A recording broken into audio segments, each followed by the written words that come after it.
Ok, bonjour à tous. Alors l'objet de la petite vidéo du jour, c'est transformer le gras en muscle. Dans quelle mesure c'est possible ou impossible? Bon, on va directement répondre à la question, c'est malheureusement impossible.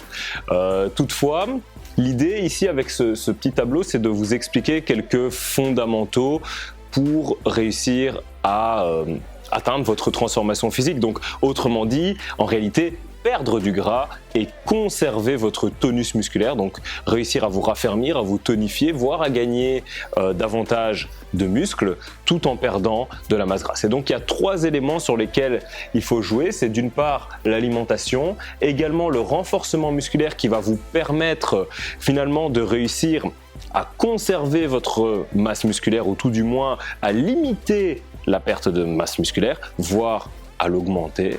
Ça va dépendre un petit peu à la vitesse à laquelle vous allez justement perdre de la masse grasse et également d'augmenter votre métabolisme de base. Et comme j'en ai parlé dans une autre vidéo avec Jérémy, comme Jérémy est très musclé par exemple, eh bien, il consomme beaucoup d'énergie au repos.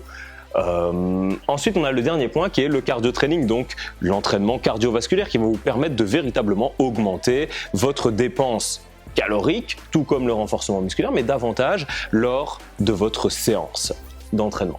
Alors, en matière de transformation physique, en général, il faut envisager ça sur plusieurs mois. C'est-à-dire que se dire, ok, je veux en 3 semaines avoir vu un changement fulgurant, c'est pas quelque chose qui est possible. Effectivement, on peut réussir à atteindre de bons objectifs, comme des pertes de poids qui vont de l'ordre de 10, voire 15 kilos en 2 mois, par exemple. On a eu le cas de personnes ici qui s'entraînent à DICE, et je pense qu'on a déjà partagé des vidéos à ce sujet-là. Pourtant, l'idée, c'est que pour avoir vraiment des résultats qui sont durables en matière de transformation physique et vraiment avoir réussi à vous raffermir, à vous tonifier, il faut envisager une durée qui est plus longue. Et en règle générale, je dis qu'on observe des changements après 1 mois, 2 mois. Après 3 mois, en général, on voit des changements qui sont vraiment fulgurant, si tout du moins vous avez suivi évidemment l'alimentation, que vous avez une bonne planification des entraînements, donc ce qu'on fait pour vous, et qu'également vous avez une activité cardiovasculaire qui est adaptée dans le cas d'une recherche de perte de gras. Et en général, après 6 mois, on a des résultats qui sont vraiment plus durables. Et en matière de tonus musculaire, on est vraiment beaucoup plus tonique après 6 mois. Ici, l'idée de cette vidéo, c'est vraiment de pouvoir faire avec vous un focus au niveau de l'alimentation. Parce qu'en matière d'alimentation, je sais souvent que c'est là le point le plus difficile, le point sur lequel un certain nombre de personnes sont perdues. Et donc, c'est la raison pour laquelle je vous ai mis à disposition ce petit schéma pour vous expliquer les proportions à respecter. L'idée, c'est pas tellement de se focaliser sur le fait de réduire vos quantités, mais plutôt de mieux répartir vos proportions. Alors, une façon simple de réussir à mieux équilibrer votre alimentation, c'est de penser donc en termes de proportion et de vous référer en réalité à votre main qui va vous servir de repère pour connaître les proportions qui vous sont adaptées par rapport à un objectif de transformation physique. Donc en matière de protéines, de lipides, de légumes et de glucides, il y a des proportions qui sont à privilégier. Souvent, en matière de protéines, pour les hommes, tout comme pour les femmes d'ailleurs, on prend la paume de la main comme point de repère, à la fois la taille de la paume, mais également l'épaisseur. L'idée, c'est de se dire, si je suis une femme, je vais m'orienter sur 4 à 6 paumes de main à l'échelle de ma journée en matière d'aliments protéinés. Je pourrais vous dire, ok, en matière de protéines, tu devrais prendre 1,8 ou 2 grammes de protéines par jour. Le problème, c'est que ça va vous donner trop peu d'informations parce que vous n'allez pas savoir exactement, si vous prenez, mettons, du poisson, combien de grammes de protéines vous allez avoir dans votre poisson. Et donc, là, l'idée, c'est de vous dire, ok, les aliments protéinés, donc les poissons, les viandes, les œufs, le sétan par exemple, ou d'autres aliments protéinés végétaux comme les algues, vous allez vous orienter vers 4 à 6 paumes de main à l'échelle de votre journée. En fonction du nombre de repas que vous prenez sur la journée, vous allez respecter les quantités d'une façon ou d'une autre. En matière de protéines pour les hommes, on est sur 6 à 8, donc 6 à 8 paumes à l'échelle de la journée. Exemple, au matin, je prends l'équivalent de 2 paumes de protéines. À midi, je prends 2 paumes. Au soir, je prends 3 ou 4 paumes. L'idée, c'est vraiment d'être à 6 à 8, non pas d'être à 4, ni d'être à 10, okay, mais vraiment d'être dans les proportions qui ont été déterminées ici. Au niveau des lipides, donc des aliments gras en général. L'idée à ce moment-là est de plutôt s'orienter vers toujours 4 à 6 pour les filles, 6 à 8 pour les hommes, mais de compter cette fois en termes de pouces. Lorsque je parle de répartition au niveau de la main, évidemment je parle de votre main, à savoir que si vous êtes plus petite, en général vous allez avoir une main qui sera plus petite et vous allez aussi consommer moins de protéines. Si je parle des personnes qui sont plus grandes, eh bien l'effet inverse se constate. 4 à 6 pour les femmes, 6 à 8 pour les hommes. Dites-vous que, a priori, un pouce, ça représente plus ou moins une cuillère à soupe. Alors évidemment, quel type d'aliment on met dans la catégorie des lipides? Bien, on met en règle générale les matières grasses telles que les huiles, on met également d'autres types de matières grasses comme le beurre, etc. C'est à voir évidemment si vous tolérez ou pas la consommation de produits laitiers. On peut également mettre dans la catégorie des lipides des aliments comme les fruits secs ou les oléagineux, donc les noix, les noisettes, les amandes, qui ont une proportion de gras qui est particulièrement élevée. C'est-à-dire que si vous regardez la composition nutritionnelle de ces aliments, vous allez voir que c'est des aliments où la part de lipides occupe la plus grande partie. Ça ne veut pas dire que c'est des mauvais aliments, il faut également consommer 4 à 6 quantités de lipides si vous êtes une femme et 6 à 8 si vous êtes un homme. Il n'y a pas d'aliment que vous devez absolument écarter ou vous dire ça c'est quelque chose que je ne dois pas consommer.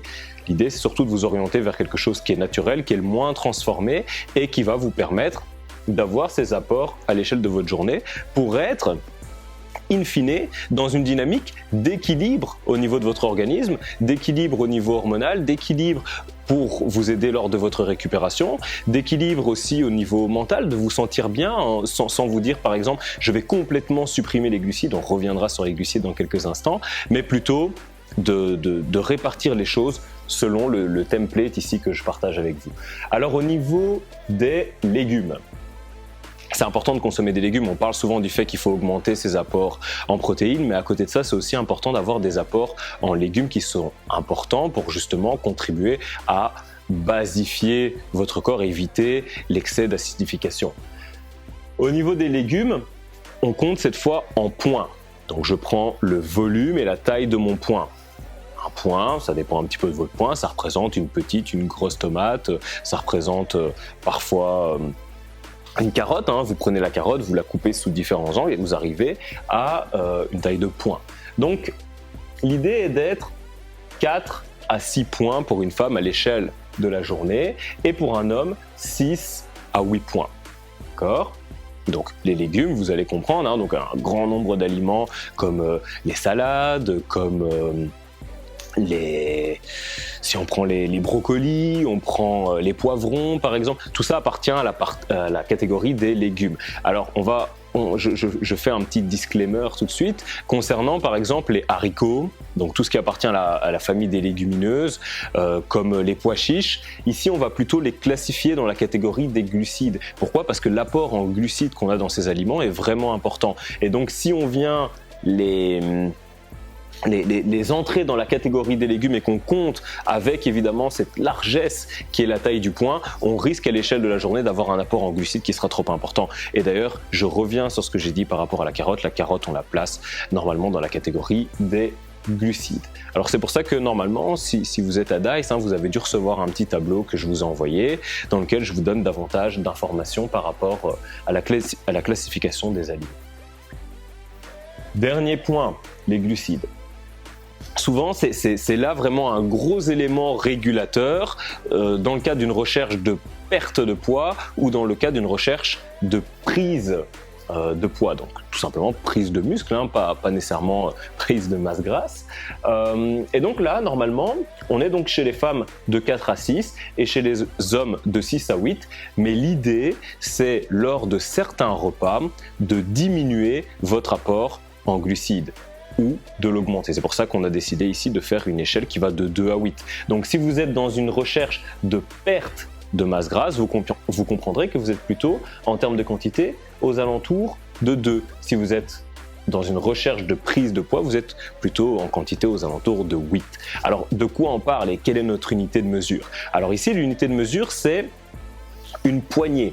D'accord ? Donc l'idée, c'est qu'est-ce qui va tenir dans ma poignée sans en déborder, bien entendu, de façon à ce que je puisse, à l'échelle de ma journée, me retrouver en termes de glucides sur 2, 3, voire 4 poignées si je suis dans une recherche de perte de masse grasse et si je suis dans une recherche de prise de poids d'être au-dessus, donc 4, 5, 6, 7 ou 8. À savoir que quand vous êtes entre 4 et 6, vous êtes plutôt dans un maintien de votre poids. Donc c'est assez efficace, ça paraît assez simple, mais en réalité c'est assez efficace. Un grand nombre de personnes qui suivent les consultations en nutrition avec moi ou qui tout du moins suivent ces conseils-là arrivent à avoir de très très bons résultats en termes de perte de masse grasse et en termes de gain de masse musculaire. Alors pour les hommes, on parle plutôt de 4 à 10. Donc à l'échelle de ma journée, je vais avoir 4 à 10 poignées de glucides. Alors je sais que chez certaines personnes ça peut paraître effrayant, oula mais que vais-je manger? Et c'est vraiment là en fait tout le propos, c'est de réussir à trouver quelque chose qui va vous convenir, ok, donc que vous allez savoir véritablement mettre en place, qui va pas être trop contraignant. Et d'ailleurs si vous référez simplement à ces quantités, on n'est pas sur quelque chose qui est contraignant parce que vous n'avez pas le besoin de vous déplacer avec une balance, vous devez pas peser les choses au gramme près et être au millimètre parce qu'en réalité ça n'a pas spécialement d'intérêt, mais il y a une certaine largesse tout du moins qui est autorisée, mais par contre il y a des guidelines, il y a des lignes directrices, il y a des principes et l'idée c'est de pouvoir respecter ces principes.